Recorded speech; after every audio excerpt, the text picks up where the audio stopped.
Hey YouTube, see these mud flaps right here? They're costing you money if you're a truck owner and you have them. Let me show you why.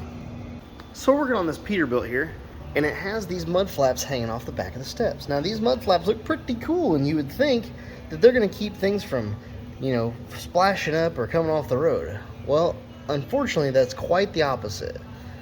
Now this truck has the suspension, the rear suspension, no, it's aired up. So this is the normal height for these. They're about an inch off the floor, off the ground here.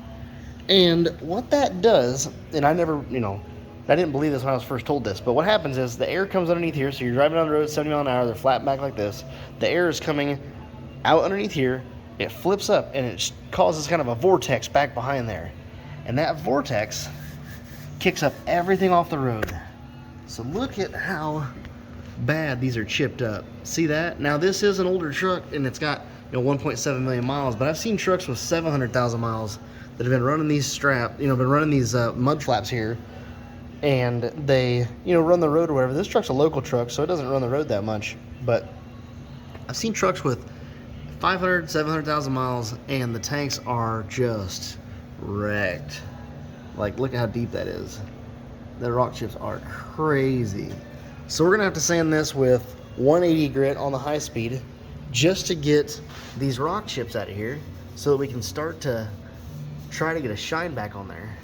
Now if you were to try to polish this without doing any sanding, you would either have to do a ton of cutting to smooth everything out enough to where it gets a shine, or you would have to do or it would just turn black. The compound will hold inside those pits and pores and it just won't come out. So if you drive a Peterbilt and you don't want the bottom of your tanks to be rock chipped like crazy, you should probably think about removing those.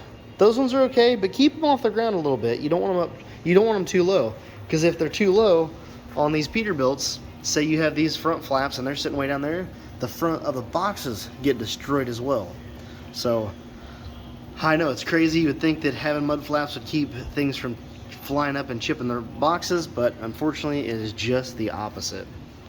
Anyway, I thought you guys would like to see a little video about that. I thought this would be informative, and I hope it has helped you. If you got any questions, make sure you ask them down in the comments.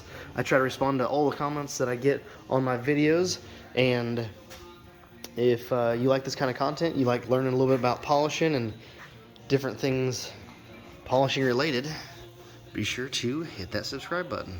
Appreciate y'all. Stay grinding.